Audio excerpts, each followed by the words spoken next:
Hi, everybody. Good afternoon. We are going to get started. Well, I'm really glad to see all of you back this afternoon. Our premier sponsor for our conference is Alliant. Our terabyte sponsor is Comcast. Gigabyte sponsors are Charter Communications, Google Fiber, and Notarize. Could everyone give our sponsors a round of applause? Thank you so much. I'm the treasurer of the NDIA board, and I want to say that we so appreciate your financial support. And we also have a number of other sponsors who gave at different levels, and they are on our website, so please check them out as well. I have the absolute pleasure of introducing right now a woman who needs no introduction, Angela Seifer, who is the executive director of NDIA. Angela has been working in this field that we now call digital inclusion since 1997. In 2015, she helped found the National Digital Inclusion Alliance. She has testified before Congress multiple times. She's been featured in major press outlets and has received awards for leading in digital inclusion work, including most recently the Parker Award. Angela is the heartbeat of this conference and of NDIA, and I have learned so much from you, Angela, and you have created this community. Your experience, passion, love for this work, and again, we just are so grateful to you. So everyone, please give a hearty round of applause to Angela.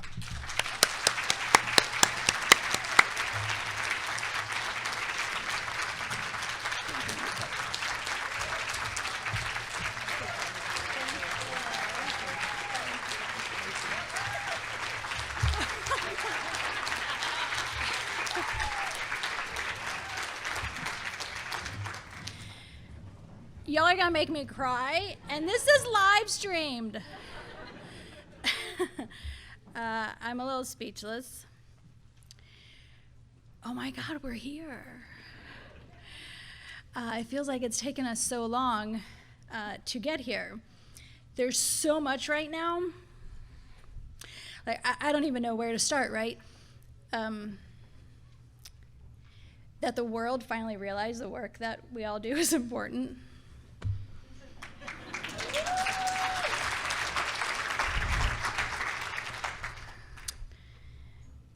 So when we started NDIA, I think I have slides. Why do I have slides? Because Yvette made slides for me. Is Yvette the most amazing? Okay. Yeah, right? Okay, this is not. Somebody else had a magical solution earlier. Okay, I give up. Are they coming? Okay.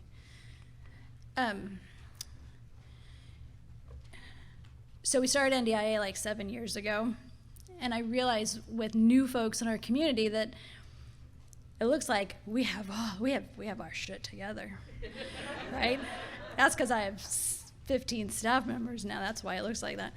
Before we just faked it. Now we actually do. We had $0 when we started NDIA. It was just because we thought it needed to be done, not because we had a big funder behind us. We still don't have a big funder behind us. Okay, that's Barry's. Barry's also awesome. We really have a lot of rock stars in our community. If you haven't met some of them, you just tell me and I'll point and show you a rock star. Oh, that's too far. Okay, so there was the first one, there's the next one. So for folks new to our community, this is the kind of stuff that's important to us. Why do we exist? We exist for you. Right, so 7 years ago, it was Lifeline was going to be modernized to include broadband. They had no idea folks on the ground did digital inclusion work, right? They didn't know that you existed pretty much in DC. We've changed that.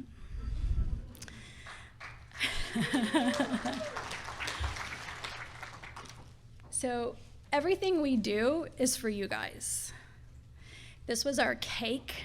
That we had it's an ice cream cake, by the way, when my team first got together in August.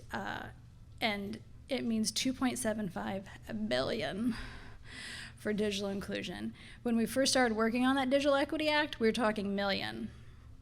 And I remember when it switched from an M to a B, and I said to my oldest child, 2.75 billion. And he said, "You mean million?" I was like, no, I mean billion.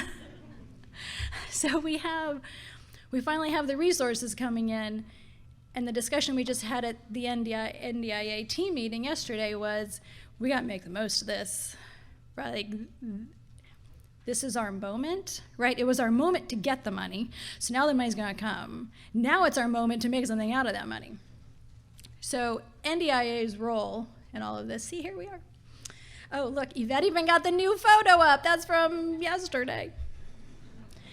It was really just Bill and I when we got started, right? So we were just figuring things out with $0 and putting people on the website who were fellows to make it look like our staff was bigger. True fact.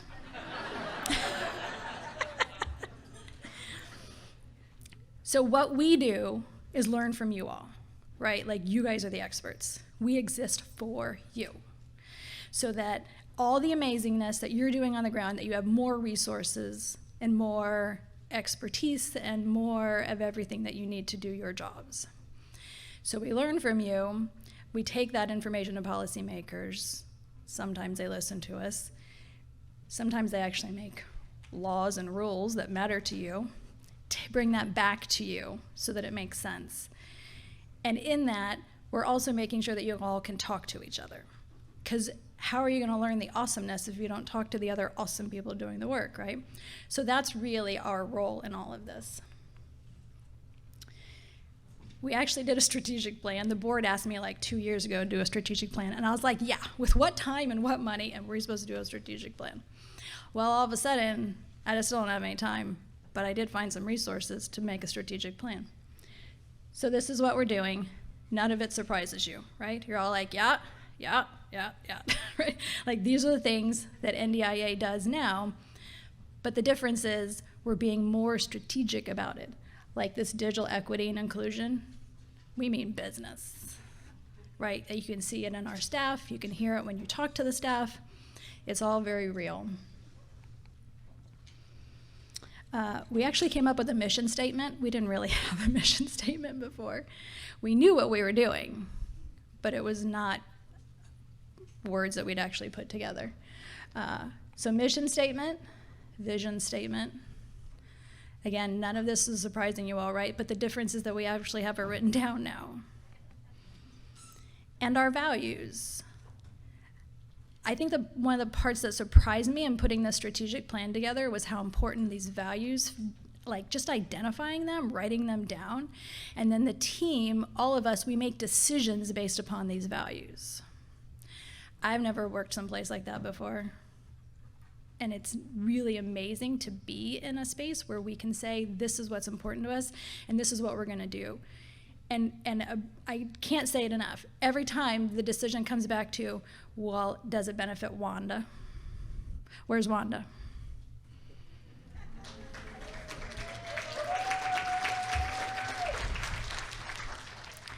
Wanda's one of our board members, and it's sometimes, it's easier. I've told this story to multiple of you because I use some of you in this work with our team as the team grows. We think we will use your name, like one person's name, right, just because it's easier. So we'll talk about, well, does this help Wanda? If it doesn't help Wanda, should we be doing it? So that's how we make all of our decisions along with all these values. And we have a new tagline. It's pretty good. With digital equity, we all win.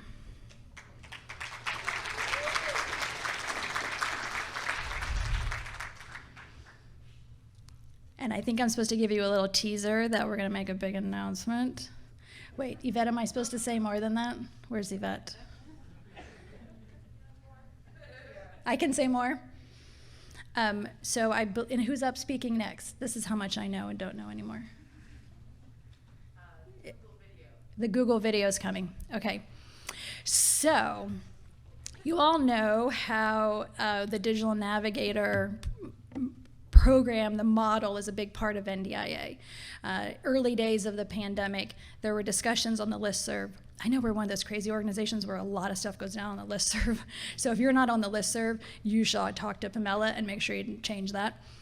So we're having a discussion on the listserv about this idea of a digital navigator, that it's someone at a trusted organization like one of our affiliates, of course, who is helping folks with all the things digital inclusion, helping folks with the access to the internet, the low-cost offers, because at that point we didn't have an Affordable Connectivity Program, or EBB, which now is part of the whole equation. The devices, where is someone getting a device? Where are they getting the digital literacy training? That tech support piece. Who's somebody who knows the answers to those questions that you can turn to? And so the discussion on the listserv was, so people are doing this kind of thing, but we're calling it different words, different names. And so settled on Digital Navigator, because it just helps. We all know it helps to have that common language. So Digital Navigator is what we've been calling this person. And it's a program at an organization, but we talk about it in terms of the individual that's doing the work. And so we started pulling together all the different folks who were doing these digital navigator programs, and they called them different things, right? But pulling together, and they're learning from each other, and we're helping Salt Lake City Public Library, and then we started helping some other folks with their digital navigator programs, and we're helping more and more folks, but also we're just helping them talk to each other and putting all of their resources online. And then we started having conversations with Google.org about how we needed to do this. We needed to have this model built in rural and tribal areas because most of our examples are in urban. And because we're all about model building and putting everything out there, right? You all know this, right? We put it out there, you copy paste, you can write some grant proposals. That's how we want it to work. But we didn't have a lot in rural and tribal areas around digital navigators. So we needed to do it in those places, build the capacity in some of those locations, but then also learn from what those folks are doing so that we can share it out with lots of other folks. And Google.org was like, yeah, we're in for that. So they're like, yeah, how about 4 years, 10 million? Right? 18 sites and a whole person for digital equity located in a tribal organization? I know, it's a little mind-blowing, friends. And the important part that I want to make sure I relay to you is not just about those 18 sites. This should benefit lots of your programs because we're building the model, right? Everything we do is about building models and getting out resources that influence lots of folks. Scale is what keeps me up at night, that and paying my staff. So who am I turning it over to now? Oh, the video. Okay, here's the video so you get a little bit more. Hi, everyone. Thanks for the chance to talk to you today about an important topic. The opportunities created by tech should be open to everyone. That's why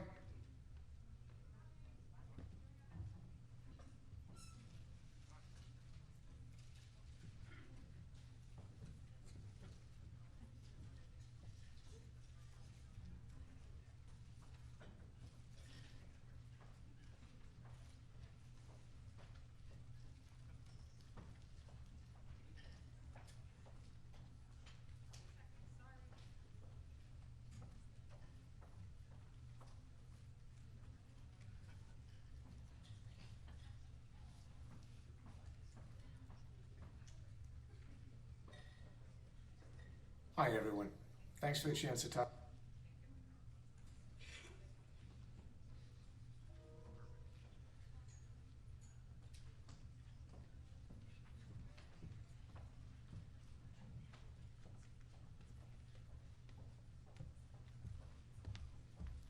I can easily keep talking.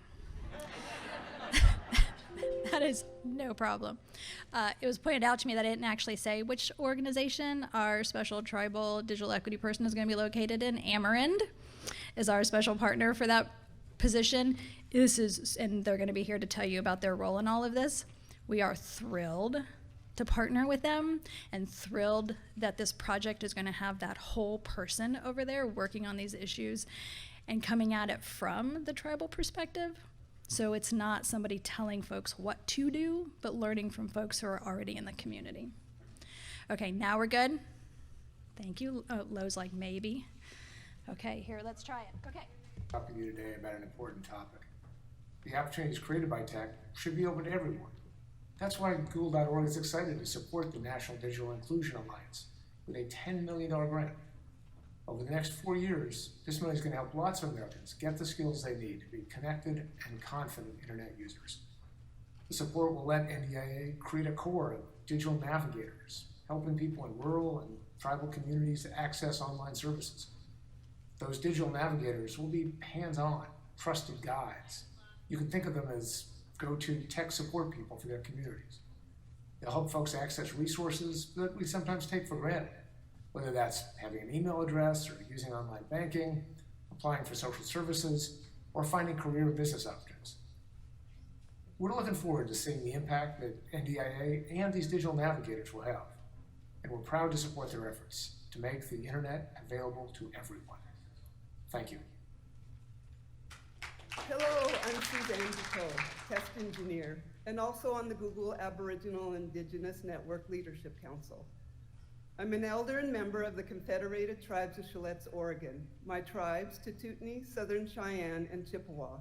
Fun fact, there's a depot bay on the Oregon coast named after my great-great-grandfather, Charlie.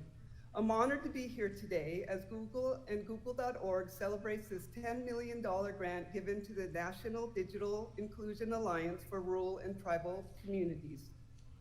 I'll share a little about myself. I've been in technology for 30 years. I love the challenges that test engineering provides me, and working on the Leadership Council has allowed me to work on critical initiatives, supporting causes such as access to digital skills, MMIW, and 2.5 gigahertz rural tribal window. It's a pure joy of mine to share with students the opportunities in science, technology, engineering, and math, sharing stories of Google's mission to organize the world's information and make it universally accessible and useful. The STEM fields need more engineers, especially software engineers. In closing, it's exciting to see organizations like NDIA working to deliver the internet and online skills to rural and tribal communities. I'm excited to watch NDIA's digital navigators' hands-on support to grow as communities invest in digital skills along with connectivity, certain to thrive for years to come. It's important to get involved in this monumental task before us, bringing rural and tribal communities online. Thank you, NDIA. I can't wait to see what the future holds.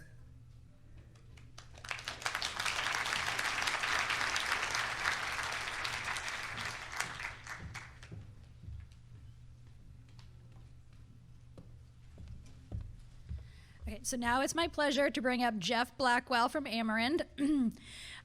Geoff has been an amazing partner in helping us figure out how we're going to do all this because, you know, we're starting something new. And Geoff is like, sure, let's figure it out, which of course is totally adorable. Geoff, it's all yours.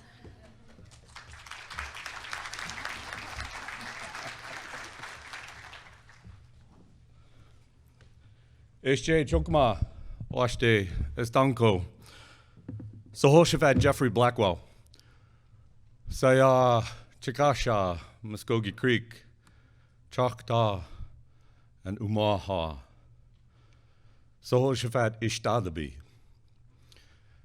Good afternoon. My name is Jeffrey Blackwell. I'm an enrolled member of the Muskogee Creek Nation. I'm also descended from the Omaha tribe, the Chickasaw Nation, and the Choctaw Nation. It is a great honor to be here. My Indian name is Ashtadabi, and since my good friend Suzanne DePoe said a fun fact about her heritage, I'll tell you. Ishtadabi has sort of a dual meaning. It's Omaha. It's a clan, it's a family name.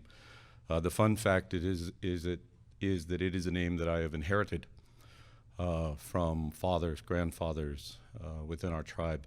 It means the one who sees for others or the one who looks out for others. And it is not the first Indian name that I've had, but it's the one that I bear now that I'm an elder also of my tribe. Reluctant elder. I wanted to begin with that greeting in the languages of the 4 tribes that I descend from. I wanted to also, as appropriate, acknowledge we sit very close to one of the major thoroughfares of Indian country, this great river next to us. In Chinook, it is named Wichmal. I want to recognize that we're on the lands of the Wasco, Cowlitz, Clathamet, Clackamas, bands of the Chinook, the Tualatin, Kalapuya, Molala, and many other tribes that called this region home. And with my feet firmly planted on this soil or on this stage, in their homelands, trying to muster as much of the strength and humility and appreciation that I can, I want to say thank you. Thank you to NDIA, and thank you to Google.org. I particularly want to say thank you to Angela and Christy and Nicole. These are warrior women. I know because I was raised by one. And they are easily recognized when almost all you can see of them is their eyes. There is in Indian country a unique relationship between infrastructure, the issues of infrastructure, affordability, and what used to be called adoption, which was really an outsider's term. I so much more like inclusion. And I was talking to Angela earlier. I don't know, and she said she didn't know. It's amazing. This is actually a native symbol that you have here. These are two red hands reaching out to one another. And if you don't know, I presently used to live in Washington, but now I live in New Mexico. So this is both red chili and green chili. So you guys were well ahead of the curve there. I want to introduce Amerend. Amerend is a household name. Amerend Risk Management Corporation. It's a household name in Indian country. Everybody's grandmother's house is insured by Amerend and has been for the last 36 years. We are founded by 3 tribes. We have over 400 tribes that are members or clients of ours. We have more infrastructure data in the systems of Amerend than the United States federal government has about the infrastructures of tribal nations. I know that. I used to work at the FCC, and I now work at Amerend. About 5.5 years ago, our board asked us to start a business that was a diversification business, something that could give back to Indian country. And our board asked us to look at 3 areas that were the priority of tribal leaders at the time: roads, transportation, energy, electricity, and telecommunications, broadband. The joke used to be that you knew you were getting to Indian country being all those places out there in this great nation that are tribal or indigenous by nature. The joke used to be that you knew you were getting there when you started hitting the potholes. For about 25 years, the joke has been now when your cell phone drops, you know you're getting to Indian country. So there is a unique relationship between infrastructure, affordability, and inclusion, and we told the board, look, by far, the biggest need is in broadband, and the most amount of federal money is in broadband. And boy, I know exactly how you feel when you start talking about billions. And now that we've got new federal programs and are reaching a tipping point in the infrastructure arena, it's time to start addressing digital inclusion. And if you looked at all of the values that are up there of NDIA, those are exact same values of Amerend, with one more: preserving and advancing our tribal sovereignty. So I want to make sure that people understand. I want to ask a quick question, because I've been involved in this arena for about, 22 years, 23 maybe, from the first time I read my first FCC order. How many people have been involved in this arena more or less? How many people in here more or less 20 years or so? Come on, raise your hands. You're strong enough still to raise your hand. Good, thank you, sir. How about, it seems like there's a new generation, a new breed, and it's wonderful to see. I was telling somebody earlier when I walked in, it's so good to be back at a meeting. I feel I'm back with my people. How many people have been involved? About 5 years. 5 years.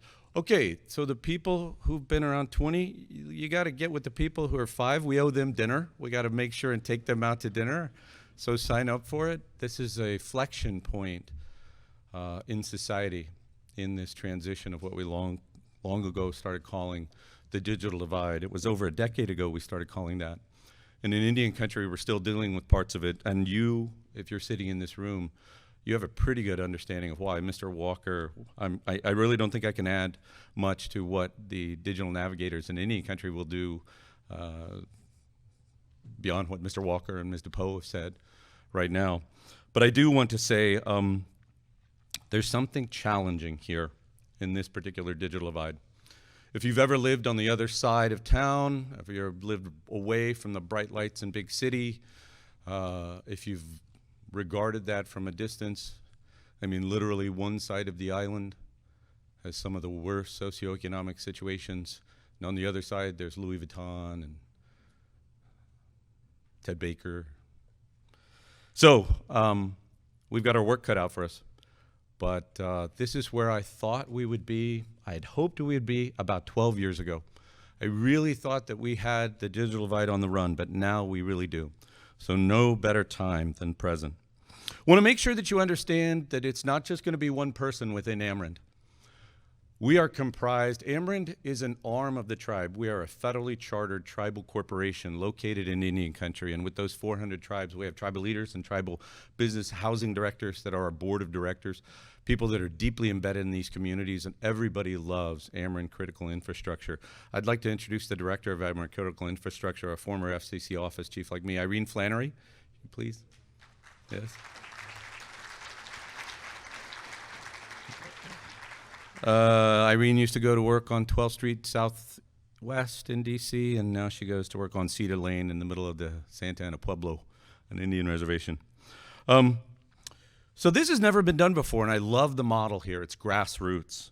The uniqueness of this approach and design is something that's going to help us bridge these issues and solve them, get them on the run too. There is an issue of affordability that we will reach a tipping point with inclusion as well. I absolutely firmly believe that. I've seen it in every community. The reason why I say the digital divide in Indian country is recalcitrant is because everything that we tried over the past 22 years has worked somewhere. But where it has not worked, it has created even greater challenges. So I had hoped to be able to make an announcement, but please watch in the coming weeks. We are actually going to be adding even more folks. Everybody in our company is excited about this relationship, and everybody in our critical infrastructure division is going to be involved to one degree or another. Even me, as the general counsel, chief strategy officer. There's so much to be done here, and such a great opportunity. I never dreamed that these issues, I knew that it would come as the result of a tragedy. I thought that it might be a great wildfire that impacted 4 or 5 tribes, and there wouldn't have been broadband to protect them and to advance them. I never dreamed that on the other side of a worldwide pandemic, we would be looking at the potential of 2 years of our children not being educated. There are certain issues that we find very similar to issues in densely populated areas. For instance, on tribal lands, you may have one house as a structure, but you may have 3 or 4 households in that structure.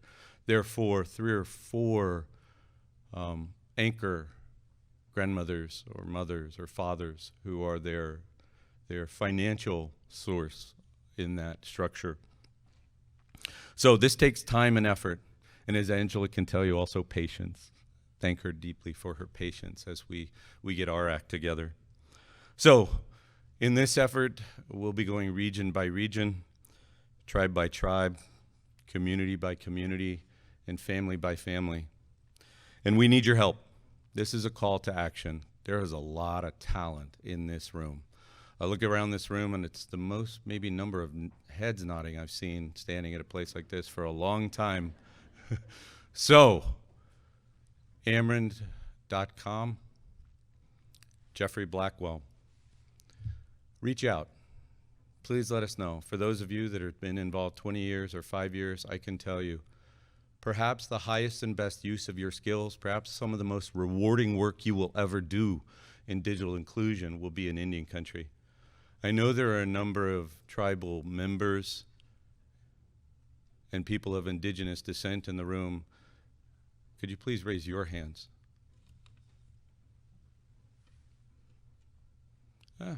a little more than the national average. That's wonderful.